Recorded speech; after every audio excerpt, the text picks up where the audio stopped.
सगळ्यांना माहिती आहे का तुम्ही पत्रकार परिषदेमध्ये येऊन तुमची भूमिका मांडली. प्रश्न विचारला तेव्हा थेट उत्तर दिलं नाही. सुप्रिया सुळेंनी पाच पवारांची बाजू घेतली. रोहित पवार हे ट्विट करतात, त्यांनी या प्रकरणात एकही ट्विट इतक्या दिवसात केलं नाही. तर कुटुंब म्हणून एकूण तुम्ही सगळेजण एकत्र असल्याचं जे चित्र दिसतंय, तर तशी काही चर्चा झाली होती का? आणि माझी कुणाशी पण चर्चा झालेली नाही. मला तर पहिल्या दिवशी तर काहीच माहित नव्हतं. मी आपला नेहमीसारखा सकाळी 7ला तिथं जाऊन एक मिनिट टोमला बसायचो आणि दिवसभर माझं कसं असतं, एकदा मी त्या कामामध्ये मनावर घेतलं तर आज पण आपण सकाळी काही मित्र मला भेटले. मी म्हटलं की माझं सगळं संपल्यावर मी तुम्हाला भेटेल, कारण इथून जुन्नरचा माणूस 2 तास जायला लागतो, भोर राजगड म्हणजे वेगवेगळ्या भागातले. त्याच्याकरता मलाही वेळ लागला, कारण आज पण आता ते कडू पाटलांच्या घरातलं काहीतरी रिसेप्शन आहे, लग्न झालं. दादा, तुमच्या लेखी या केसमध्ये पार्थ पवार सकृतदर्शनी दोषी आहेत की नाही? त्यामध्ये कागदपत्र सगळी न बघता, खरं काही आम्ही व्यवहार ज्यावेळेस करतो त्यावेळेस टॉपचे जे वकील असतात त्यांना ते सगळं तपासायला सांगतो, त्यांना ते सर्च करायला सांगतो, आणि त्यांनी ते सर्च आणि तपासलं आणि त्यांनी सांगितलं की नाही बाबा ही जमीन तुम्ही घेऊ शकता, तर आपण पुढं पावलं टाकतो. असं सगळ्याच गोष्टी रे त्याच्यामध्ये. कधी कधी नोटीस पण देतात की बाबा ही जमीन अशा ह्या जमिनीच्या संदर्भामध्ये कुणाचं काही आक्षेप आहे, म्हणणं आहे वगैरे वगैरे, असं केलं जातं.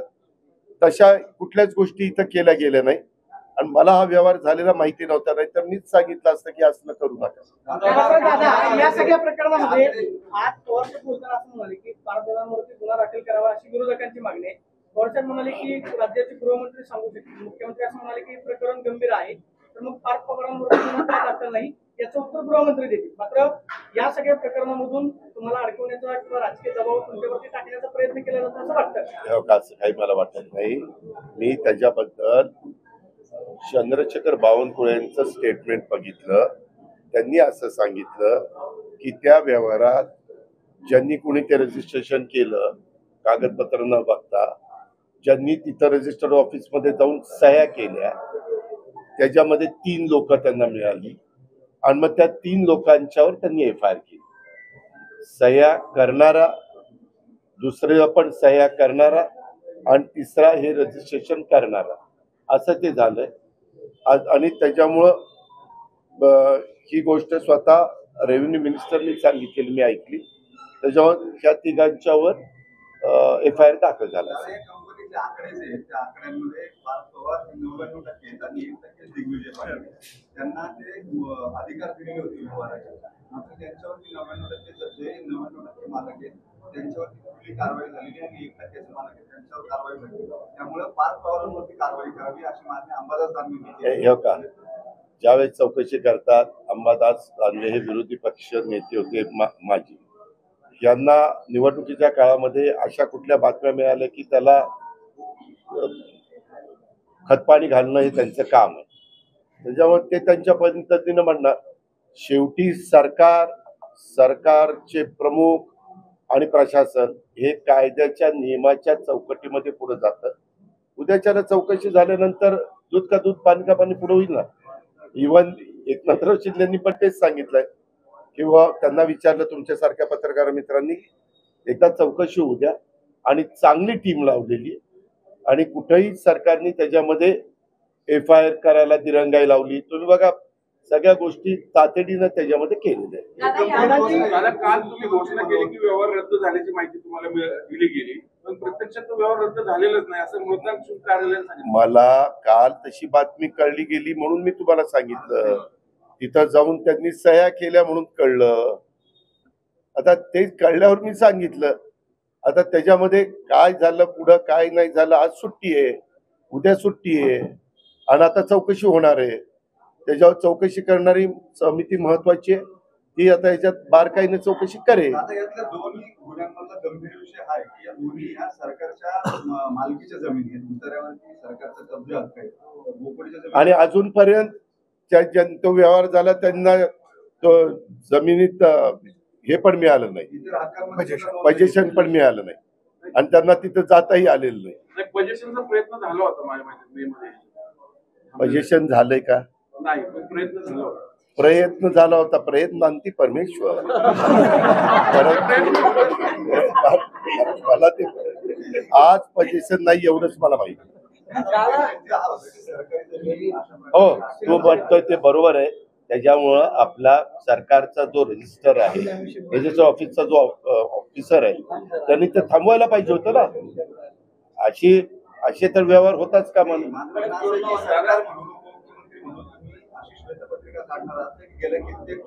त्यामध्ये एकदा आमचा अहवाल येऊ द्या.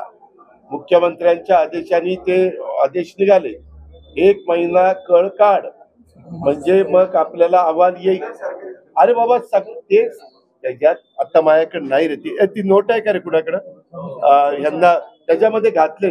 त्यांनी काय तपास करा म्हणून काय त्यांच्याकडनं अपेक्षा त्याच्यात तुम्ही म्हणताय तेही घातलंय. पुन्हा अशा प्रकारच्या जमिनी असणाऱ्याच खरेदी किंवा काही होऊ नये म्हणून काय खबरदारी घेतली गेली पाहिजे असं त्याच्यामध्ये सांगितलेलं. आता माझ्याकडे नाही, तर मी तुम्हाला लगेच. दादा ह्या केसमध्ये मोडस ऑपरेंडी अशी आहे, त्या प्रॉपर्टीवर भूमी अभिलेखकडे जायचं, नावं चढवायची इतर हातातली, ती मुख्य याच्यात आणायची, नावं चढवून मग खरेदी खत करायचं आणि ताबा मारायचा. हे लिटिगेशन करणे एक टोळी आहे बेसिकली, अनेक टोळ्या आहेत. थांबण्यासाठी तुम्ही म्हणताय ते माझ्याही कानावर आलेलं आहे. म्हणून मी पुन्हा पुन्हा पत्रकार मित्रांनो आपल्याला सांगतो की ह्या संदर्भामध्ये हे जे काही आहे त्याच्यात नक्की विकास खारगे आणि त्यांची टीम ह्याचाही नक्की तपास करतील. मी पण त्यांची भेट झाल्यावर सांगतो की बाबा अशा पद्धतीनं मला पत्रकार परिषदेमध्ये अभ्यासू पत्रकारांनी फार खोलात जाऊन हे प्रश्न विचारलेले आहे. त्याच्यावर आणि ते खरोखरच मी तुमचं कौतुक करतो. हे उद्याच्याला राज्याच्या पण हिताचे आहेत. आपला टॅक्स जो असतो तो टॅक्स पण बुडता कामा नये. परंतु कारण नसताना हे जे काही मोडस चालते ते पण बंद झालं पाहिजे. त्याच्यामध्ये एक असे वेगवेगळे पोलिसांची मदत घेतली जाते, सगळ्या गोष्टी होतात. म्हणूनच त्याचे पण चौकशी. हा बरं झालं हे का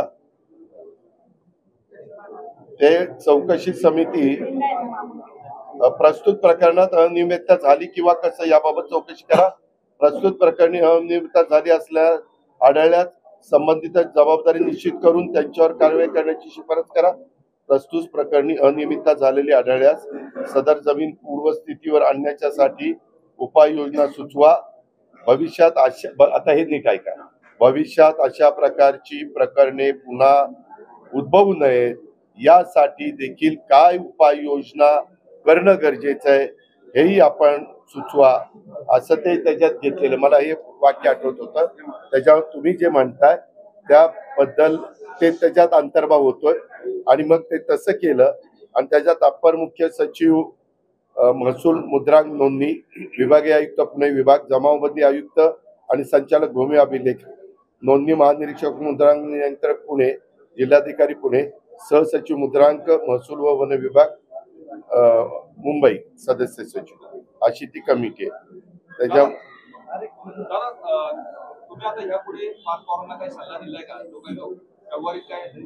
नाही हो का कुणालाही मी तर एक सल्ला कालच दिलेला आहे प्रशासनाला.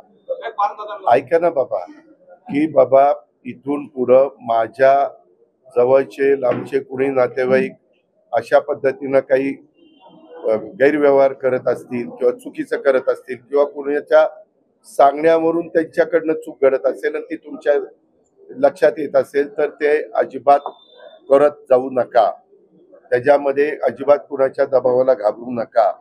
मी कालही नियमावर बोट ठेवून चालणारा एक कार्यकर्ता होतो, आजही आणि उद्याही राहणार आहे. मी असल्या कुठल्या गोष्टीचं कधीच आयुष्यात समर्थन करणार नाही. मला ते पटतच नाही. एक थांब जरा.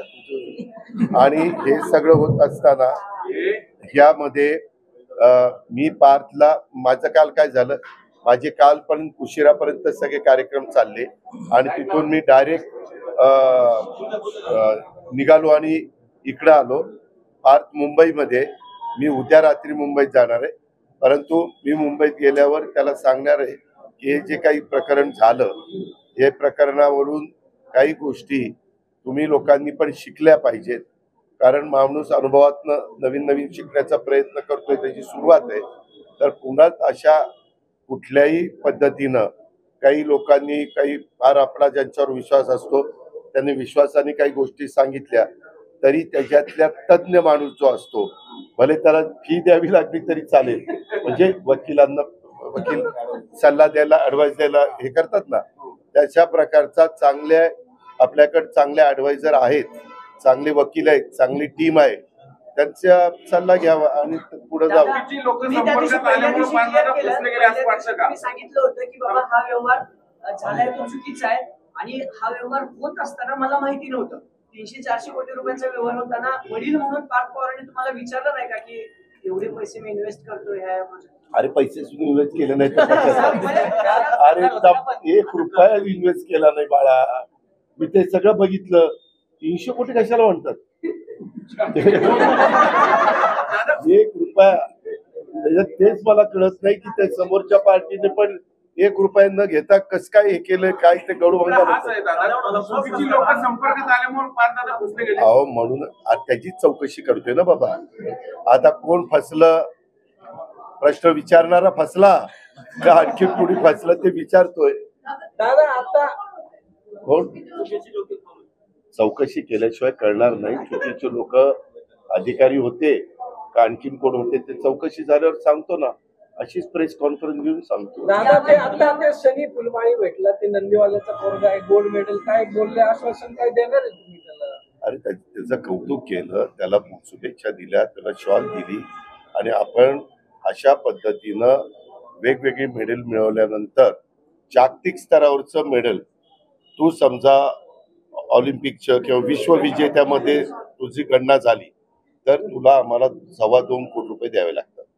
परवा 3 मुलींना आपल्या ज्या भगिनी होत्या ज्यांनी खरोखरीच जगामध्ये आपल्या देशाचं नाव उज्ज्वल केलं आणि बरेच वर्षाचं आपल्या भारतीयांचं स्वप्न होतं की महिला क्रिकेट टीमनी वर्ल्ड कप जिंकावा, त्यामध्ये आपण कालच दिलं 2.25 कोटी रुपयाचे चेक दिले. RTGS त्यांच्या अकाउंटला पण झालं.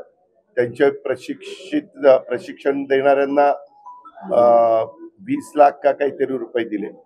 तसं यांनी कुठलं पारितोषिक जिंकलं, आज शनिवार रविवार आहे, मी माझ्या ऑफिसला सांगितलं सोमवारी चौकशी करा आणि तोही एकदम ह्याच्याच मतदारसंघातला आहे, गरीब आहे, पालामध्ये राहणार आहे, पालामध्ये. आम्ही जाऊन केली होती बातमी, पाहला तेच. अरे बातमी करणं हा तुझा जन्मसिद्ध हक्क आहे. 5 दिवस राष्ट्रवादी काँग्रेस पक्षाचे प्रांताध्यक्ष तसंच प्रफुल्लभाई आणि इतर आमचे सगळेच दिलीप वळसे पाटील साहेब अशा अनेक मान्यवरांच्या उपस्थितीमध्ये आम्ही मुंबईमध्ये आढावा बैठक घेतल्या संपूर्ण राज्याची आणि त्याच्यामध्ये त्या जिल्ह्यातल्या सहकाऱ्यांचं काय काय म्हणणं आहे ते जाणून घेतलं. कुणी काय म्हणत होतं, कारण पहिल्यांदा इथं 3 पक्षाचं सरकार आहे, राष्ट्रवादी काँग्रेस, भाजप, शिवसेना, आणि आमच्यामध्ये निवडणुकीला सामोरं जाताना आपण महायुतीमधनं जावं असं आमच्या सगळ्यांची स्टेटमेंट निघालेली होती. परंतु आता निवडणुका जशा जवळ यायला लागल्यात तसं थोड्याशा वेगवेगळ्या भागातले कार्यकर्ते वेगवेगळ्या प्रकारे बोलायला लागलेले आहेत. पत्रकार मित्रांनो, मला तुम्हाला सगळ्यांना सांगायचं की ज्यावेळेस महाविकास आघाडी आम्ही 15 वर्ष एकत्र काम करत होतो त्यावेळेस लोकसभा विधानसभा आम्ही एकत्र लढवायचो, पण स्थानिक स्वराज्य संस्थांमध्ये काँग्रेस राष्ट्रवादी एकमेकाच्या विरोधात लढायची किंवा अजिबातच एकमेकाच्या विरोधात लढल्यानंतर अपयश येऊन समोरच्यांचा फायदा होणार असेल तर तिथं कॉम्प्रोमाइज त्या ठिकाणी केलं जायचं. आताही साधारण तसाच एक कार्यकर्त्यांचा कल दिसतोय. काही कार्यकर्ते म्हणतात की ह्या जिल्ह्यामध्ये ह्या तालुक्यामध्ये युती केली पाहिजे, अशा वेगवेगळ्या सूचना आलेल्या आहेत. त्याच्याबद्दल स्थानिकांनाच तो अधिकार द्यायचा आम्ही ठरवलेला आहे. आणि मी माझ्या म्हणजे पुणे जिल्ह्याचा आढावा घेतला आणि पुणे आणि पिंपरी चिंचवड शहराचा, तर त्याच्यामध्ये पण साधारण आपल्याला प्रत्येक तालुक्यामध्ये वेगवेगळा मतप्रवाह मला जाणवला. आता सध्या 10 तारखेपासून नगरपालिका आणि नगर परिषदेच्याच नगरपंचायती या निवडणुका असल्यामुळं काही जणांशी मी बोललो. समजा उदाहरण द्यायचं झालं तर विजयराव शिवथरे आमचे शिवसेनेचे नेते, तर ते म्हणले की दादा आता फॉर्म भरू द्या, छाननी झाल्यानंतर मध्ये माघार घ्यायला पण बराच वेळ आहे आणि त्याच्यात आपण ठरवू काय करायचंय. 10 तारखेला फॉर्म भरायचे असेल तर एबी फॉर्म 17 तारखेच्या आतमध्ये द्यायचे. व्हॅलिडिटी सर्टिफिकेटला कास्ट सर्टिफिकेट लागणार फॉर्म भरताना, परंतु व्हॅलिडिटी सर्टिफिकेटला राज्य सरकारने 6 महिन्याची मुदत दिलेली. निवडून आल्यानंतर आम्ही साधारण ही भूमिका घेतली की जे सन्माननीय सदस्य स्थानिक स्वराज्य संस्थांमध्ये निवडून येतील त्यांना आपल्याला 6 महिन्याच्या आत व्हॅलिडिटी सर्टिफिकेट प्राधान्याने मिळवून द्यायचं. अशा वेगवेगळ्या प्रकारे साधारण आम्ही ठरवलेलं आहे. आता आज पण सकाळपासून आतापर्यंत आम्ही तो सगळा आढावा घेतला, पण महानगरपालिकेमध्ये 11 तारखेला आरक्षण निघणार असल्यामुळं काही जण म्हणतात की त्याबद्दलचा निर्णय आपण 11 तारखेला काय नक्की कुठं आरक्षण प्रभागात निघतात ते बघून घेऊया.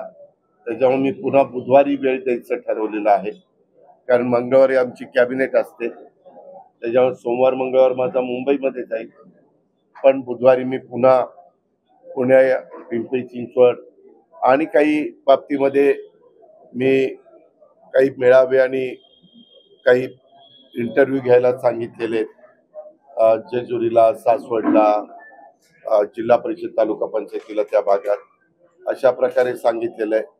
आणि ते त्यांची चर्चा करतील आणि मला बुधवारी त्याच्याबद्दलचं ब्रीफिंग करतील आणि मग आम्ही त्याबद्दलचा निर्णय घेऊ. दादा मात्र कार्यकर्ते असं म्हणतायत की स्थानिक स्वराज्य संस्थेमध्ये प्रतिनिधित्व मिळालं नाही तर कार्यकर्ता कसं जगणार, स्वबळावरती निवडणुका लढवा, तुमचा सुद्धा तोच आग्रह आहे. नाही, कार्यकर्त्यांचा आग्रह राहणारच ना, कारण एक तर 9 वर्षांनी निवडणुका होत आहेत.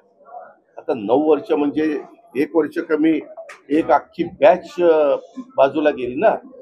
मग सुरुवातीचा 2017ला निवडून आलेला एखादा सहकारी आज 2025ला उभं राहायचं म्हणतोय, पण त्या मधल्या 9 वर्षात बरेच नवीन कार्यकर्ते पण तयार झालेत, बरंच पाणी वाहून गेलेलं आहे, बरेच काही राजकीय बदल झालेले आहेत, काही वेगवेगळ्या पक्ष देखील निर्माण झालेले आहेत.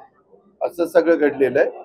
आम्ही साधारण हे सगळं करत असताना निवडून येण्याची क्षमता, ज्याला आपण इलेक्टिव्ह मेरिट म्हणतो, ते बघून तिकीट द्यायचं असं तत्वता ठरवलं. स्थानिक आघाड्यांच्या बाबतीत तुम्ही म्हटले की स्थानिक स्तरावरती निर्णय होतो, तर एनसीपी एसपी बरोबर सुद्धा अनाउन्स केलं पाहिजे असं काही कार्यकर्त्यांचं म्हणणं आहे. तसं काही होईल का? तो नवा फॉर्म्युला जे म्हणतात दोन्ही महापालिका किंवा जिल्हा परिषद आता त्याबद्दल एकदा आरक्षण निघेपर्यंत बोलणं हे फार घाईचं ठरेल आणि आम्ही महायुतीमध्ये आहोत. आता काही बाबतीत तुम्हाला आठवत असेल, पाठीमागे देखील आघाडीच्या काळात तेच विचारलं होतं, 2.5 वर्षाच्या करता पुढे पॅटर्न झाला होता. शेवटी कसं असतं पत्रकार मित्रांनो, तिथली परिस्थिती, तिथं असणारे आज महायुतीतले 3 पक्ष आहेत, त्याच्यातला जो पक्ष पॉवरमध्ये तो इतर दोघांशी कसा वागतो त्याच्यावर पण बरंचसं अवलंबून असतं. तिथला लोकप्रतिनिधी कसा वागतो. काही जण फार टोकाचं निवडून येऊन मदत घेतात आणि निवडून आल्यानंतर अजिबातच विचारत नाही. तर तिन्ही पक्षांच्या बाबतीमध्ये घडतं. म्हणजे कुठल्या एका पक्षाला किंवा त्या निवडून आलेल्या व्यक्तीला जबाबदार धरत नाही, पण ह्या घटना घडतात. त्याच्यामुळे इतक्या लवकर अशा बद्दलचं मत व्यक्त करणं फार घाईचं. पण दादा या बाबतीत ना बैठका देखील झाल्यात असं कळतंय. तुम्ही राष्ट्रवादीच्या नेत्याच्या स्थानिक लेवलला काही बैठका झाल्यात का त्यांच्या पक्षाकडून आणि आपल्या पक्षाकडून काही की काय? आणि नाही, मला आज तसं कोणी सांगितलं नाही. मी अंदाज घेतला, परंतु मला तुम्ही म्हणताय तसं सांगितलं नाही. मी बुधवारी जिल्हा परिषदेबाबत प्रामुख्याने जिल्हा एक- परिषदेबाबत बुधवारी मी आल्यावर नक्की याबद्दलचा विचार. नाही मात्र पवार साहेब बोलताना असं दोघांनी म्हणाले एकत्र की यावं असं भाजप सोडून कोणाशी युती चालेल. हो, मी पेपरला ते वाचलं. मग पवार साहेबांनी एक हात पुढे केला असं म्हणायचं की नाही, पवार साहेब इतकी मोठी व्यक्ती आहे, इतका त्यांना प्रचंड मोठा अनुभव आहे राजकीय क्षेत्रातला, आणि नेहमीच सगळेजण त्यांच्याकडे आदराने बघतात. म्हणजे सर्वच राजकीय पक्ष. आम्ही आता देवेंद्रजी वगैरे पण ज्यावेळेस बोलत असताना आम्हाला ते जाणवतं. परवा पण कोल्हापूरच्या कार्यक्रमामध्ये आपल्या बाळासाहेब जाधवांचा कार्यक्रम झाला, तेव्हा पण मी सगळं बारकाईनं, तुम्ही जसं बारकाईने बघता तसं मी बारकाईनं बघत पण होतो, ऐकत पण होतो. त्यावेळेस पण तसं मला जाणवलं. नंतर ते म्हणाले की आज देश पातळीवर जे वरिष्ठ सर्वात नेते आहेत त्याच्यात जे अर्धा नेत्यांची नावं घेतली जातात त्या पवार साहेबांचं साहजिकच नाव वरच्या क्रमांकावर असतं. पण दादा तुमची इच्छा आहे का साहेबांच्या सोबत जायची आणि सुरेश प्रभू? मी तुम्हाला सांगितलं ना, बुधवारी त्याच्या संदर्भामध्ये शेवटी लोकशाहीमध्ये आमचे कार्यकर्ते काय, बहुमतांचं काय मत आहे ते फक्त जाणून घेऊन त्याच्याबद्दलचे निर्णय होतात. आणि मी मागं काही वेगवेगळे दाखले पण दिलेले. इतक्या लवकर त्याबद्दलचं मत व्यक्त करणं फार घाईचं ठरेल. दादा दोन महिला नेत्यांना तुम्ही बोलवलं होतं. 2 महिला नेत्यांचा वाद गेल्या अनेक दिवसापासून चालू आहे. चाकणकर वर्सेस ठोंबरेंनी तर आंदोलन देखील केलं की राजीनामा द्या. त्या वादावर कसा पडदा टाकला? नाही, त्या वादावर मला नंतर असं कळालं की त्या दोघींनी पण एकमेकाच्या विरोधामध्ये कंप्लेंट केली. तर माझी आज सीपी मला भेटायला आले होते, खडसी म्हणून. मध्ये काही घटना पुण्यामध्ये काही गोळीबार वगैरे, गोळीबार नाही म्हणजे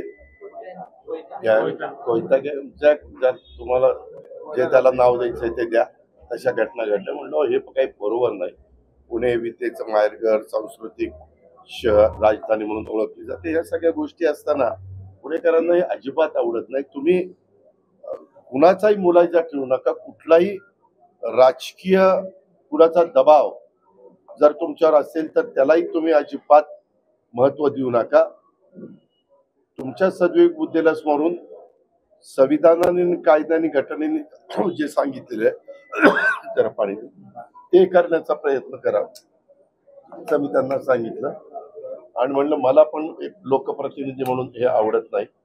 शेवटी माझी पण भूमिका म्हणलं स्पष्ट असते.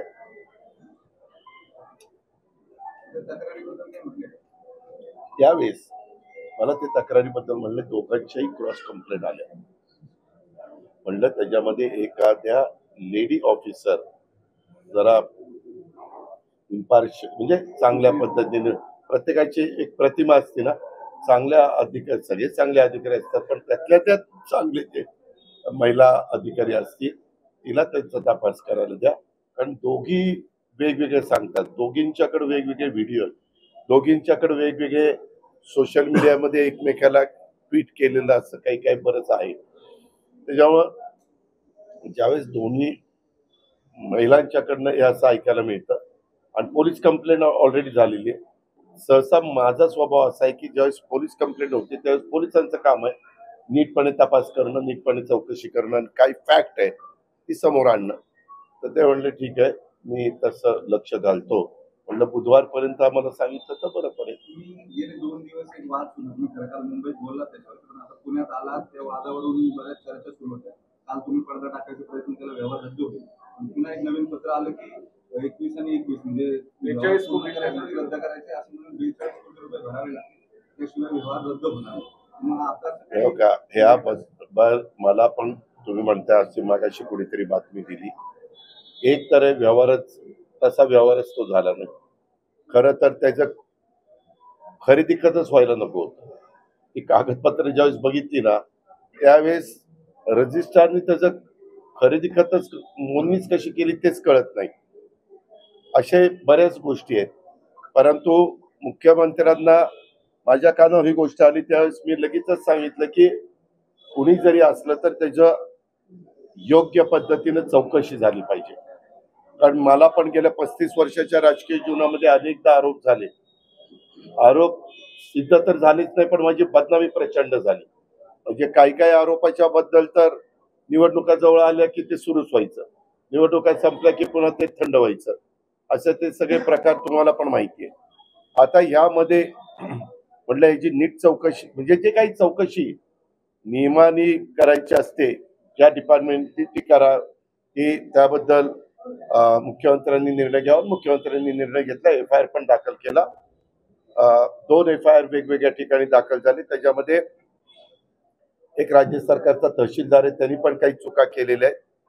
आपल्या अंडी उगवण केंद्र आहे ना, तिथलं पण बोपडीचं काही असं चुकीचं केलेलं आहे आणि त्याच्यातून FIR दाखल करून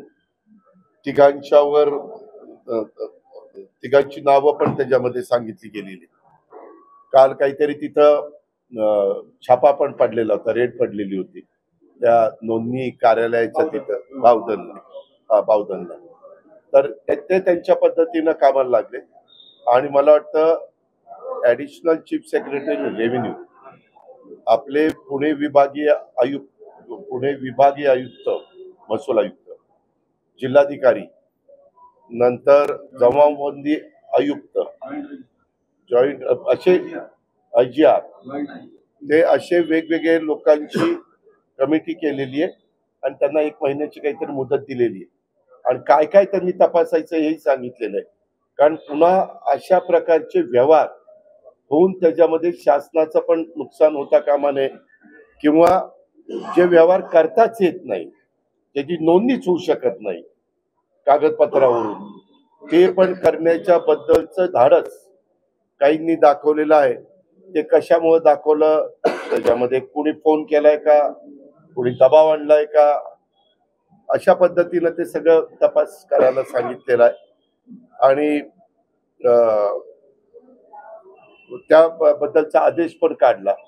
म्हणजे शासनाचा जो आदेश निघतो ते एक कॉपी, एक मुख्यमंत्र्याला जाती, दोन्ही DCM ला जाते, असे रेव्हेन्यू मिनिस्टर जाते, त्याची कॉपी पण मला मिळाली. त्याच्यावर त्यांनी त्यांचं काम सुरू केलेलं आहे. आता आपल्याला त्याची चौकशी झाल्यावर वस्तुस्थिती कळेल.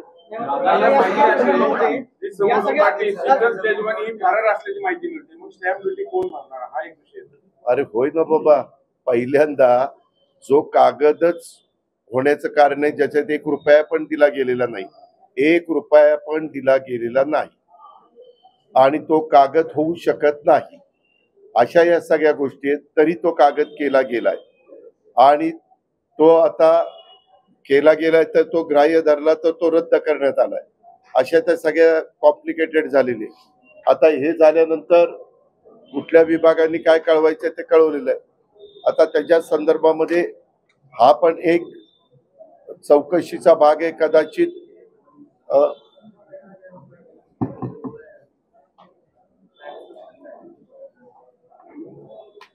तहसीलदार पुणे शहर कोण सूर्यकांत येवले यांचे कामकाजाच्या अनियमिततेबाबत खडक पोलीस स्टेशन येथे दाखल FIR मध्ये नमूद बोपोडी येथील ऍग्रिकल्चर डेअरी जमिनीच्या बाबत तिथं आमच्यातलं तर कुणाचा संबंध नव्हता, परंतु काही मीडिया चॅनल्सनी त्याच्यामध्ये आमच्याही कुटुंबाचा तिथं उल्लेख केला, चुकीची बातमी ती चालवली. माझे एवढीच मान्य आहे, परंतु त्यांनी इकडच्या ह्याचा इकडचा दाखला दिला. तसं बघितलं तर त्या व्यवहाराशी त्यांचा दुरान्वय देखील काडीचा नाकाचा पण संबंध नाहीये. माझी एवढीच विनंती आहे, जे खरं असेल ते दाखवा, परंतु जे खरं नसेल त्याच्यात बदनामी करू नका. या प्रकरणानंतर सरकारी जमिनीवरती इतर हक्कांमध्ये नावं चढवायच्या आणि मग त्याचे पॉवर ऑफ अटर्नी करून घ्यायच्या, त्याच्या खरेदी करायच्या, अशा बऱ्याच तक्रारी ज्या आहेत त्या येत आहेत. या तेजवानीचे जे नाव आहे त्यांनी पण असे खूप प्रकरण केल्याचं आता समोर येतं. यामध्ये आम्हाला अशी माहिती मिळाली की हे प्रकरण त्यांनी 2005 का 6लाच पॉवर ऑफ अटर्नी घेतली, म्हणजे 19 वर्षापूर्वी का 5 CR म्हणजे करोडला घेतली. अशा या सगळ्या गोष्टी आहेत. पण आता चौकशी केल्यानंतर त्याच्यातली काय वस्तुस्थिती, कारण जे चौकशीमध्ये अधिकारी नेमले ते अतिशय स्वच्छ प्रतिमेचे आणि प्रशासनामध्ये चांगली इमेज असणारे आहेत. त्याच्यामुळे त्याबद्दल आता आपल्याला महिनाभर थोडस मला असा प्रश्न होता की राज्य सरकार या हा संदर्भामध्ये काही त्या धोरणात्मक ऐका ना निर्णय घेऊन बाहेर त्या मला आता माझी ती नोट नाहीये, नाही तर मी तुम्हाला दाखवलं असतं. राज्य सरकारनी पण त्यांनी काय काय चौकशी करावी अशा प्रकारच्या ह्याची पुनरावृत्ती परत होऊ नये म्हणून कुठल्या कुठल्या डिपार्टमेंटनी जी काळजी घ्यायची त्याच्याही बद्दल त्यांनी चौकशी करून अहवाल द्यायला सांगितलं. दादा, या सगळ्या संपूर्ण राज्याला प्रकरणात तुमच्या बँक कामाची नोटची भरली पद्धत नाही म्हणून माहिती आहे, गुन्हा दाखल मात्र झाला. मात्र जो मूळ बोगस दस्ता आहे त्या प्रकरणात कुठल्याही पद्धतीचा अजून गुन्हा दाखल झाला नाही. अर्थात जिल्हाधिकाऱ्यांनी तसं स्वतःहून त्यांची चौकशी समिती नेमली आहे. बोगस दस्ताच्या संदर्भात ऐका ना, गुन्हा दाखल करण्याचे त्याच्या- आदेश त्यांना अपेक्षित होतं. त्याच्यामध्ये आता चौकशी नेमलेली आहे. आता जो रेव्हेन्यू डिपार्टमेंटचा बॉस आहे प्रशासनामधला तेच प्रमुख आहेत. त्यांच्या खूप अंडर खाली जिल्हाधिकारी येतात, खूप खाली, म्हणजे अशा सगळ्या गोष्टी आहेत. त्याच्यामुळे आता त्या संदर्भात ह्याची सगळीच माहिती इत्थंभूत सीएम साहेबांनी पण ह्याच्यामध्ये अतिशय कडक भूमिका घेतलेली आहे. दादा, विरोधक ज्या तुमच्या पद्धतीने कामाची टीका पद्धत करतात, सगळ्यांना यात माहिती आहे. रोहित काल पवार, तुम्ही सुप्रिया पत्रकार सुळे परिषदेमध्ये येऊन शरद तुमची पवार भूमिका मांडली. जेव्हा आतंकवादी प्रश्न विचारला तेव्हा थेट उत्तर दिलं नाही. सुप्रिया सुळेंनी पाच पवारांची बाजू घेतली. रोहित पवार एरवी ट्विट करतात, त्यांनी या प्रकरणात एकही ट्विट इतक्या दिवसात केलं नाही. तर कुटुंब म्हणून एकूण तुम्ही सगळेजण एकत्र असल्याचं जे चित्र दिसतंय, तर तशी काही चर्चा झाली होती का? आणि या माझी पद्धतीने कुणाशी पण चर्चा झालेली नाही. मला तर पहिल्या दिवशी तर काहीच माहित नव्हतं. मी आपला नेहमीसारखा सकाळी 7ला तिथं जाऊन एक मिनिट डोमला बसायचो आणि दिवसभर माझं कसं असतं, एकदा मी त्या कामामध्ये मनावर घेतलं तर आज पण आपण सकाळी काही मित्र मला भेटले. मी म्हटलं की माझं सगळं संपल्यावर मी तुम्हाला भेटेल, कारण इथून जुन्नरचा माणूस 2 तास जायला लागतो, भोर राजगड म्हणजे वेगवेगळ्या भागातले. त्याच्याकरता मलाही वेळ लागला, कारण आज पण आता ते कडू पाटलांच्या घरातलं काहीतरी रिसेप्शन आहे, लग्न